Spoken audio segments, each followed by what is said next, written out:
Hey everybody, Melon here. Welcome back to another teardown video. Today we are going to be doing a teardown of the PWNAGE Stormbreaker. Now this is actually going to be the first magnesium or metal mouse I've actually taken apart on the channel before, so I'm very interested to see what the inside of this mouse is and what they've done to change the design, given it's magnesium instead of plastic. As always, to do any teardown here, you will need a couple things. You will need a precision screwdriver set just to help you with the individual tiny little screws in the inside of this mouse, and you will also need something to keep track of your screws, like an ice cube tray or however you do so. Just make sure you keep track of where your screws are going. But that's all you need to do the teardown here for the PWNAGE Stormbreaker, so let's go ahead and get started. So first off, what we're going to do is we're going to go ahead and we're going to take out the two base screws here and here.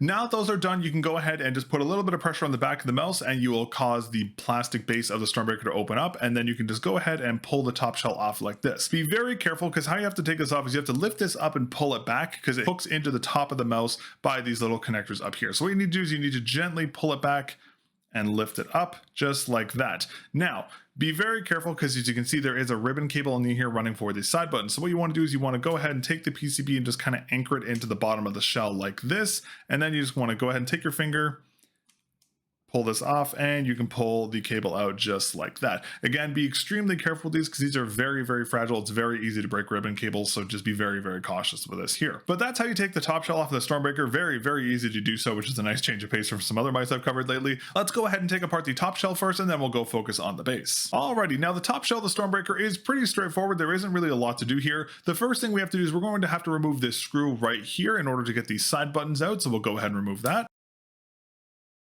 And then now that is out, you can go ahead and you can take out this side click PCB. I like to just grab it by this little lip up here, and you can just grab it and wiggle it straight out of the shell just like this. So that is the side button PCB. You can see here there are these little arm-on switches for these side buttons like I talked about in the full review. So we'll put that aside for now. Now the side buttons are also pretty easy to take out. The best way to do this is just to push the side buttons into the shell like this, and then on the top of the mouse you want to remove them from the clip here and here, and you can just kind of pull and push up from the bottom. Just like that, and there are your side buttons. Again, these are made of plastic. They are not made of magnesium like the rest of the shell, so they're very pliable and easy to remove. Now, next up, we have to go ahead and remove this screw right here in the center. Now, this screw is very difficult to get apart. Make sure you use the proper size bit. If you use a bit that's too small or too big, you may strip this, so make sure you're using the right size bit to get this off.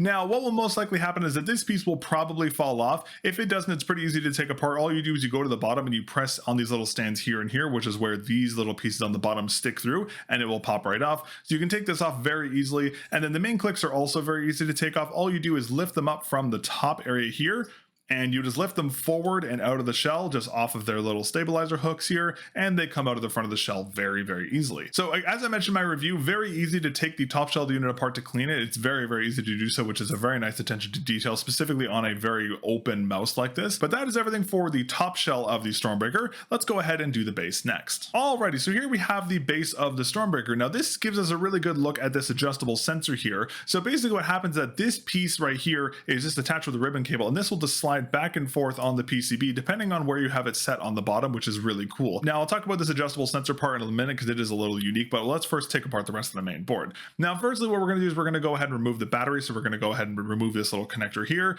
Again, make sure you always grab from the sides, never pull from the cables, and just wiggle it out like that. Now that that's done, we're going to go ahead and remove the sensor. Now this is the same ribbon cable as we saw with the side buttons, just a little bigger obviously. So what we're going to do is you're going to go onto the bottom of the mouse here, and you can see there's this little piece right here. You want to get your fingernail underneath, and you want to lift this piece up like that. And then once that's done, you can gently pull this ribbon cable out. Be extremely careful. It's very easy to damage these. Once that's done, you can go ahead and remove the screws holding the board in. So there's one here, one here, one here, and one here.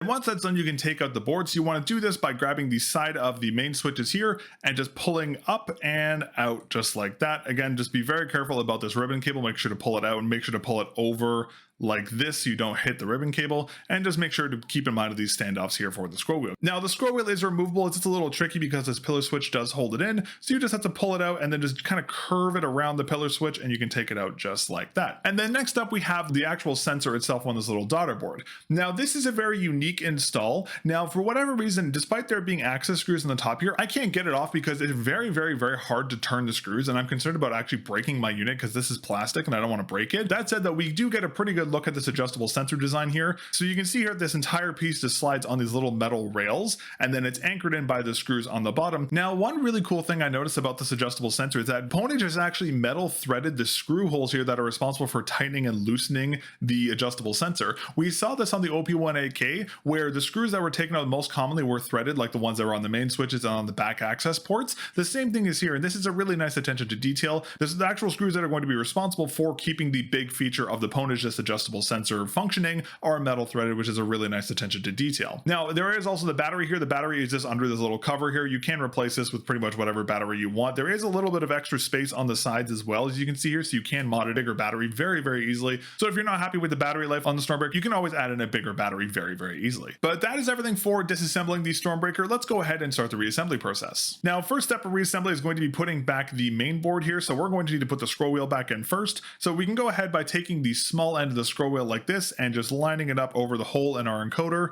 and we can just gently slide it in just like that. Now, if you run into a situation where you go to put your main board back in and it doesn't go over the standoffs here, this is because the scroll wheel is too far over. So what you need to do is you just need to gently move the scroll wheel over just like that. Just give it a little bit of clearance for that standoff and the board will sit back onto place. So once that's done, just double check, make sure USB-C port is lined up, and then we can go ahead and put back in the 4 screws holding the main board in.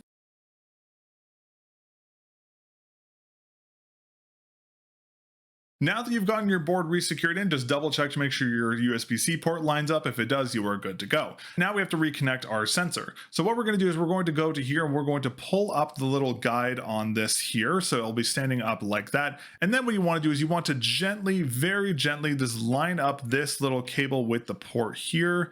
And you want to set it in just kind of roughly like this. Once it's into place, you can take the sides of your hands and just kind of gently nuzzle it in from the sides. Again, make sure never to push from the top of the ribbon cables, only push from the sides. Once you put that in, you feel like it won't go in anymore, just go ahead and take 2 of your fingernails and you just want to press in on the sides of this clip to secure it into place. And you can tell it's in evenly by just seeing a little bit of the plastic up at the top of this connector right here. Once that's done, you can go ahead and reconnect your battery. So the battery is going to go into this little connector right here. You can loosely put it onto the top and then just take your fingernails and just press it in just like that. Now, because the sensor is on a ribbon cable, at this point, what I would recommend is I'd recommend turning your mouse on and just making sure that your mouse still moves and there's no issues with the sensor. If for whatever reason your sensor is skipping or there's some issues where the mouse isn't working properly, reseed this cable, because if this cable isn't in properly, it could be causing issues. Again, it's pretty rare because this is a pretty big cable. It's pretty hard to mess up the placements of these. But if for whatever reason your mouse isn't moving when you move it around, just reseed this cable and that should fix your issue. So that's pretty much everything for the base reassembly here on the Stomrbreaker. Let's go ahead and reassemble the top shell next. All right, now the first step for the top shell reassembly is going to be putting back in our main clicks. Now, because they have these little hook standoffs here, what you want to do is you want to go ahead and you want to put those over these little standoffs here and here. So put the clicks into your mouse at an angle like this,